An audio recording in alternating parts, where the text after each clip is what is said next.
வணக்கம் traders, welcome to pre market report. So இன்னைக்கு நம்ம இந்த வீடியோவில் என்ன பார்க்க போறோம்னா, நிஃப்டி வந்து கேப் அப் கேப் டவுன் ஏதாவது இருக்கிறதுக்கான வாய்ப்பு இருக்கா, அண்ட் இன்னைக்கு வந்து பையர்ஸ் ப்ராஃபிட்டபுளாக இருப்பாங்களா, இல்லை வந்து செல்லர்ஸ் ப்ராஃபிட்டபுளாக இருப்பாங்களா அப்படிங்கிறத பார்க்க போகிறோம். ஸோ இன்னைக்கு ஃபர்ஸ்ட் அனாலிசிஸ் பார்க்க போகிறது எதுன்னு பார்த்தீங்கன்னா, நம்ம வந்து கிஃப்ட் நிஃப்டி வச்சு பார்ப்போம். அப்போ இந்த கிஃப்ட் நிஃப்டி ஃபஸ்ட்டு நம்ம அனலைஸ் பண்ணும்போது நமக்கு முக்கியமான இண்டிகேஷன்ஸ் என்ன வரும்னு பார்த்தீங்கன்னா, நமக்கு வந்து கேப் அப் வர்றதுக்கான ஏதாவது பாசிபிலிட்டிஸ் இருக்கான்னு சொல்லி பார்ப்போம். அண்ட் நேற்று வந்து பார்த்தீங்கன்னா, நம்ம ஏறக்குறைய ஒரு 90 பாயிண்ட் இல்லைனா ஒரு 80 பாயிண்ட் அளவு நம்ம கேப் அப் எதிர்பார்த்தோம். அதே கேப் அப் தான் நமக்கு பார்த்தீங்கன்னா, நமக்கு நிஃப்டி 50லேயும் வந்துருந்துச்சு. அப்போது இன்றைக்கும் அதே மாதிரி கேப் அப் வருமா அப்படிங்கிறத பார்ப்போம். ரெண்டாவது என்னென்னா, நேற்று வந்து நடந்த ப்ரைஸ் ஆக்ஷன்னால இன்னைக்கு வந்து முக்கியமான சப்போர்ட் என்ன இருக்குது, முக்கியமான ரெசிஸ்டன்ஸ் என்ன இருக்குது. ஸோ ரெசிஸ்டன்ஸ் அண்ட் சப்போர்ட் முக்கியமாக என்ன இருக்குது, அப்போ எந்த லெவலில் பிரேக் பண்ணால் மார்க்கெட் வந்து எது வரைக்கும் புஷ் ஆகிறதுக்கான சான்சஸ் இருக்குது அப்படிங்கிறத பார்ப்போம். இதை வந்து ப்ரைஸ் ஆக்ஷனை வச்சு பார்ப்போம்.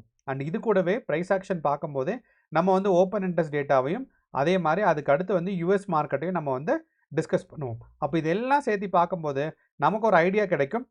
இன்னைக்கு வந்து நமக்கு மார்க்கெட் என்ன நடக்கிறதுக்கான வாய்ப்பு இருக்குது அப்படிங்கிறது நமக்கு கொஞ்சம் கிளியராக ஐடியா கிடைக்கும். வாங்க இப்போ நம்ம அனாலிசிஸ்குள்ளே போகலாம். ஸோ நம்ம முன்னாடியே சொன்ன மாதிரி ஃபஸ்ட்டு வந்து நம்ம கிஃப்ட் நிஃப்டி டேட்டா பார்க்கும்போது, இப்போ கிஃப்ட் நிஃப்டி டேட்டாவில் நேற்று நமக்கு 315க்கு மார்க்கெட் எந்த பொசிஷனில் இருந்துச்சு, இப்போ எந்த பொசிஷனில் இருக்குது அப்படிங்கிறத நமக்கு பார்க்க போகிறோம். அப்போது நேற்று நமக்கு மார்க்கெட்டில் 330க்கு ஆல்மோஸ்ட் நமக்கு க்ளோஸ் டு 330க்கு நமக்கு மார்க்கெட் க்ளோஸ் ஆகும்போது பார்த்தீங்கன்னா 25,430 பக்கம் இருந்திருக்கு. ஸோ 25,000 25,430 பக்கம் மார்க்கெட் இருந்திருக்கு. ஆனால் அதே சமயம் இப்போதைய நிலைமையில் நம்ம மார்க்கெட்டை பார்த்தோம் அப்படின்னா, மார்க்கெட் பார்த்தீங்கன்னா கொஞ்சம் பாசிட்டிவாக தான் இருக்குது. அப்படின்னா மார்க்கெட் வந்து ஏறக்குறைய இப்போ வந்து ஒரு 30 பாயிண்ட் மேலே இருக்குது. ஆனால் 9 மணிக்கு முன்னாடி, ஏன்னா இப்போ நம்ம ரெக்கார்ட் பண்ணும்போது 7:30 தான் ஆகுது. ஸோ அப்படிங்கிறனால இன்னும் ஒரு 1.5 மணி நேரம் இருக்குது. 9:30 வரைக்கும் மார்க்கெட் வந்து எந்த பக்கம் எவ்வளோ தூரம் புஷ் ஆகுதுங்கிறத பொறுத்து நமக்கு இன்னும் கொஞ்சம் ஸ்ட்ராங்காக கேப் அப் இருக்கும். ஒன்று. ரெண்டாவது, நமக்கு இன்றைக்கி காலையில் 6:30க்கு மார்க்கெட் ஓப்பன் ஆகும்போதே நல்ல ஸ்ட்ராங்கான ஒரு பாசிட்டிவ் கேண்டில் ஆகவும், அண்ட் நம்ம வந்து simple moving average 10 simple moving ஆவரேஜை பார்த்தோம்னா 10க்கு மேலேயே தான் இருக்குது. அப்படிங்கிறனால மார்க்கெட்டில் ஸ்ட்ராங்கான ஒரு பையிங் ப்ரெஷர் இருக்கிறத நம்ம பார்க்க முடியுது. ஸோ மார்க்கெட் வந்து மேலே போகிறதுக்கான சான்சஸ் இருக்குது. ஸ்ட்ராங்கான கேப் அப் வர்றதுக்கானவும் சான்சஸ் இருக்குது. அப்போது கிஃப்ட் நிஃப்டி பார்க்கும்போது ஒரு கேப் அப்கான சான்சஸ் நமக்கு தெரியுது. ஏறக்குறைய ஒரு 50 பாயிண்ட்ஸ் வரைக்கும் நமக்கு கேப் அப் வரலாம். ஸோ இவ்வளோ தூரம் வரைக்கும் நமக்கு வந்து கேப் அப் வர்றதுக்கான வாய்ப்பு இருக்குது. ரெண்டாவது, ப்ரைஸ் ஆக்ஷன் பார்க்கும்போது சிம்பிள் மூவிங் ஆவரேஜை வச்சு நமக்கு பார்த்தோம் அப்படின்னா, மார்க்கெட்டில் இந்த 10 சிம்பிள் மூவிங் ஆவரேஜ்க்கு மேலே தான் மார்க்கெட் புஷ் ஆகிட்டே இருக்கிறனால இன்றைக்கி வந்து நம்ம பாசிட்டிவ் ட்ரெண்ட் இருக்கலாம். ஒரு ஸ்டார்டிங் ஒரு ½ அன் அவர் இல்லைனா 1 ஹவருக்கு ஷுவராக நமக்கு ஒரு பாசிட்டிவ் ட்ரெண்ட் இருக்கிறதுக்கான சான்சஸ் நமக்கு ரொம்பவே அதிகமாக இருக்குது. ஸோ இது ரெண்டும் வச்சு நமக்கு நிஃப்டி 50ல் பார்த்தோம் அப்படின்னா, நிஃப்டி 50ல் இப்போ இருக்கிற ப்ரைஸில் இருந்து ஒரு லெட்ஸ் சே லைக் ஒரு 30 பாயிண்ட்ஸ் மட்டும் கேப் அப் எக்ஸ்பெக்ட் பண்ணலாம். ஒரு 30 பாயிண்ட்ஸ் நம்ம கேப் அப் எக்ஸ்பெக்ட் பண்ணோன்னா 25,360 பக்கம் மார்க்கெட் ஓப்பன் ஆகும். அப்போ இந்த 25,360ங்கிறது நேற்று நமக்கு இருந்த முக்கியமான ரெசிஸ்டன்ஸ் பாயிண்ட். இங்கே தான் நமக்கு ப்ரைஸ் ரிஜெக்ஷன் தொடங்குச்சு. ஸோ அப்படிங்கிறனால இந்த இடத்துல வரைக்கும் இந்த இடத்துல ஓப்பன் ஆகாமல் இதை விட கொஞ்சம் மேலே மார்க்கெட் ஓப்பன் ஆச்சு அப்படின்னா மார்க்கெட் வந்து பாசிட்டிவாக இருக்கும். அப்படி இல்லை, இந்த நேத்தோட ப்ரைஸ் லெவலுக்கு தான் மார்க்கெட் ஓப்பன் ஆகுது அப்படின்னா மார்க்கெட் அங்கிருந்து ஒரு செல்லிங் ப்ரெஷர் வர்றதுக்கான வாய்ப்புகள் அதிகமாக இருக்குது. ஸோ அப்போது இந்த லெவலில் ஓப்பன் ஆகுதா இல்லை இதை தாண்டி போகுதானே. ஏன்னா இன்ட்ராடே பார்க்கும்போது இந்த 25,360 தான் பார்த்தீங்கன்னா முக்கியமான ஒரு ரெசிஸ்டன்ஸ் பாயிண்ட். நேற்று வந்து இங்கே தான் ப்ரைஸ் ரிஜெக்ஷன் நடந்திருக்கு. ஸோ அப்படிங்கிறனால இங்கிருந்து மார்க்கெட் கீழே விழுறதுக்கான வாய்ப்புகள் நிறையா இருக்குது. ஸோ அப்போது கேப் அப் வந்தாலும் இந்த 25,360ங்கிறத கிராஸ் ஆனதான் நமக்கு வந்து அடுத்த டார்கெட்டான 25,450 இல்லைனா 500ங்கிற ரேஞ்ச் இருக்குது பாருங்கள். இந்த ரேஞ்சுக்கு மார்க்கெட் வந்து புஷ் ஆகும். ஸோ 25,450 அண்ட் 25,500ங்கிற ரேஞ்சு. அப்போ நிஃப்டி 50யை பொறுத்தளவு நமக்கு இன்றைக்கி முக்கியமான ப்ரைஸ் ரேஞ்ச் என்ன ரெசிஸ்டன்ஸ்ன்னு பார்த்தீங்கன்னா 25,360 தான் சொல்லலாம். ஸோ இப்போ இந்த 25,360 வரைக்கும் நிஃப்டி வந்து புஷ்அப் ஆகலாம். அண்ட் இதை கிராஸ் பண்ணாதான் நமக்கு வந்து ஒரு ட்ரூவான ஒரு புல்லிஷ் மூமெண்ட்ஸ் கிடைக்கும். அப்படி இல்லை அப்படின்னா நமக்கு 2 சான்ஸ் இருக்குது. ஒன்று வந்து கன்சாலிடேஷன்னா இந்த 25,360க்கும் 25,220க்கும் நடுவில் வந்து மார்க்கெட் வந்து இப்படியே கன்சாலிடேட் ஆகிட்டு இருக்கலாம். அப்படி இல்லைன்னா மார்க்கெட் வந்து டவுன்ஃபால் ஆகலாம். அப்போ டவுன்ஃபால் ஆகணும்னா நமக்கு ஃபஸ்ட்டு டார்கெட்டான 25,220 வந்து மார்க்கெட் வந்து ரீச் ஆகணும். அதுக்கப்புறம் தான் பார்த்தீங்கன்னா மார்க்கெட் நிஃப்டி 50 வந்து ஒரு 25,000 வரைக்கும் கீழே வர முடியும். அப்போது மேலே போகிறதுக்கு ஃபஸ்ட்டு ரெசிஸ்டன்ஸ் என்னன்னு பார்த்தீங்கன்னா 25,360யும் செகண்ட் டார்கெட் எங்கே இருக்குன்னு பார்த்தீங்கன்னா 25,450 இல்லைனா 500ங்கிற ரேஞ்ச் பக்கமும் நமக்கு வந்து கால் ஆப்ஷனோட டார்கெட்ஸ் இருக்கும். அதே சமயம் இந்த ப்ரைஸ்க்கு 25,360க்கு கீழே தான் ஓப்பன் ஆகுது, மார்க்கெட் வந்து அதுக்கு மேலே சஸ்டெயின் ஆகலை அப்படின்னா நமக்கு வந்து 25,220ம் 25,000க்கும் கீழே வர்றதுக்கான சான்சஸ் நமக்கு நிறையா இருக்குது. ஸோ அப்போ கால் ஆப்ஷன் பொறுத்தளவு நமக்கு ஒரே டார்கெட் தான் இருக்குது. புட் ஆப்ஷன் பொறுத்தளவு 25,220யும் 25,000 தான் நமக்கு டார்கெட்டாக இருக்குது. அண்ட் நம்மளோட ஓப்பன் இன்ட்ரெஸ்ட் டேட்டா நமக்கு பார்த்தோம் அப்படின்னா ஓப்பன் இன்ட்ரெஸ்ட் டேட்டாவில் நம்ம முக்கியமாக கவனிக்க வேண்டியது என்னென்னா கால் ஆப்ஷன் சைடு வந்து பார்த்தீங்கன்னா நமக்கு வந்து குவான்டிட்டிஸ் அதிகமாக இல்லை, புட் ஆப்ஷன் சைடு தான் குவான்டிட்டிஸ் அதிகமாக இருக்குது. ஸோ அப்படிங்கிறனால கால் ஆப்ஷன் சைடுக்கான க்ரோத் வந்து கொஞ்சம் லிமிட்டடாக தான் இருக்கும். மார்க்கெட் வந்து கீழே வர்றதுக்கான சான்சஸ் தான் அதிகமாக இருக்குது. அண்ட் இதை சப்போர்ட் பண்ணுற மாதிரி நம்மளோட பிசிஆர் ரேஷியோவும் பார்த்தீங்கன்னா 1.24 இருக்குது. ஸோ அப்படிங்கிறனால மார்க்கெட் வந்து இன்றைக்கி இந்த 25,300 கிராஸ் ஆகலை அப்படின்னா அங்கேருந்து மார்க்கெட் வந்து கீழே வர்றதுக்கான சான்சஸ் ரொம்பவே ஸ்ட்ராங்காக இருக்குது. நம்ம வந்து கேர்ஃபுல்லாக அப்போ பொசிஷன்ஸ் எடுக்கணும். அண்ட் இன்றைக்கி வந்து பார்த்தீங்கன்னா நமக்கு ரெண்டாவது இண்டெக்ஸஸான சென்செக்ஸோட எக்ஸ்பைரி டே.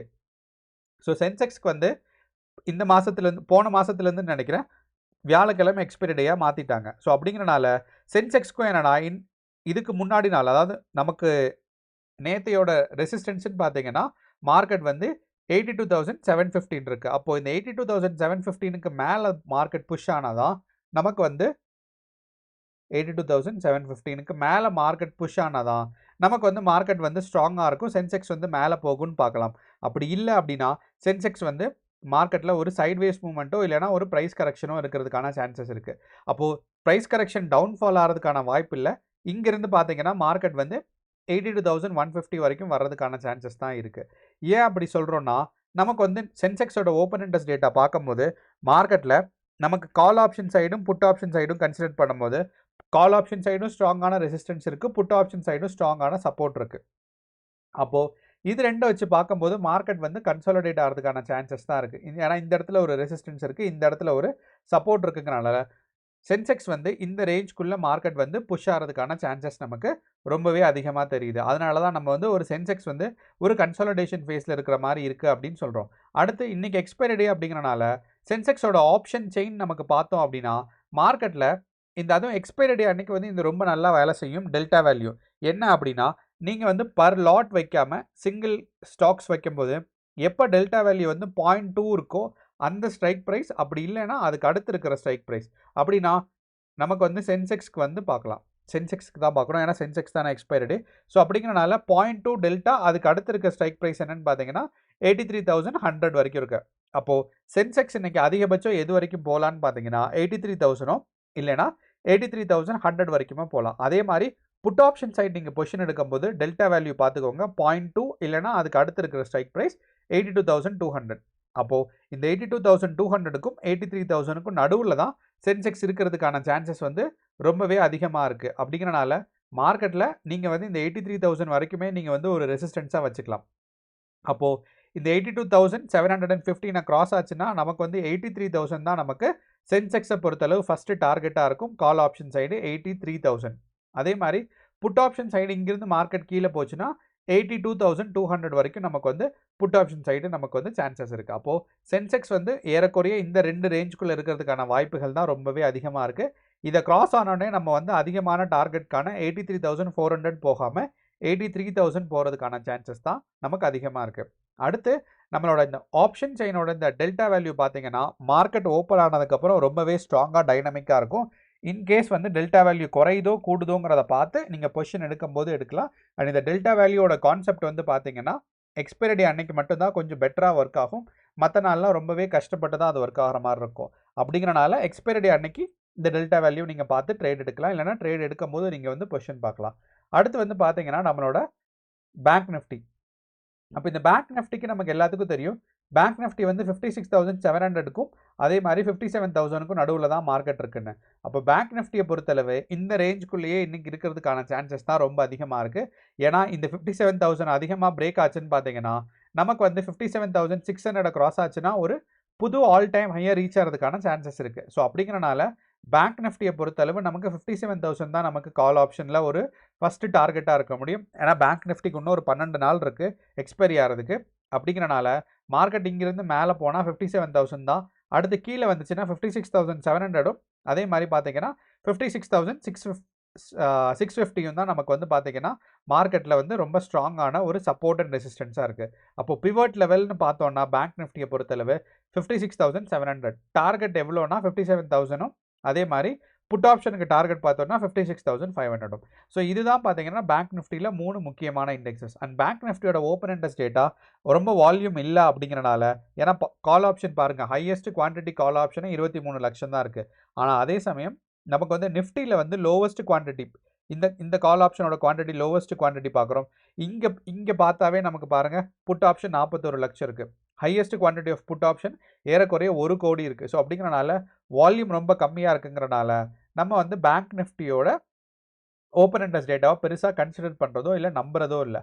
ஸோ அப்படிங்கிறனால பேங்க் நிஃப்டியோட ஓப்பன் இன்ட்ரெஸ்ட் டேட்டா கன்சிடர் பண்ணாமல் இருந்தோம்னா நமக்கு வந்து 56,700 57,000 வந்து டார்கெட்டும், அதே மாதிரி மார்க்கெட் டவுன்ஃபால் ஆச்சுன்னா ஃபஸ்ட்டு டார்கெட் வந்து பார்த்தீங்கன்னா 56,500 தான் இருக்குது. ஸோ இதுதான் மூணு முக்கியமான ப்ரைஸ் லெவல்ஸ் இன்னையோட மார்க்கெட்டுக்கு பேங்க் நிஃப்டியை பொறுத்தளவு. ஓகே, கடைசியாக பார்த்தீங்கன்னா நம்மளோட யூஎஸ் மார்க்கெட். அப்போ இந்த யூஎஸ் மார்க்கெட் என்ன சொல்லுது அப்படின்னா, நமக்கு லாஸ்ட் 2 டேஸாக யூஎஸ் மார்க்கெட்டோட ப்ரைஸ் ஆக்ஷனை தான் பார்த்தீங்கன்னா நமக்கு இந்தியன் மார்க்கெட்டில் புஷ் ஆகிட்டு இருக்கு. எப்படின்னு பார்த்தீங்கன்னா, நேற்று வந்து பாருங்கள் கேப் டவுன், அதுக்கப்புறம் மார்க்கெட் மேலே புஷ் ஆகிருக்கு.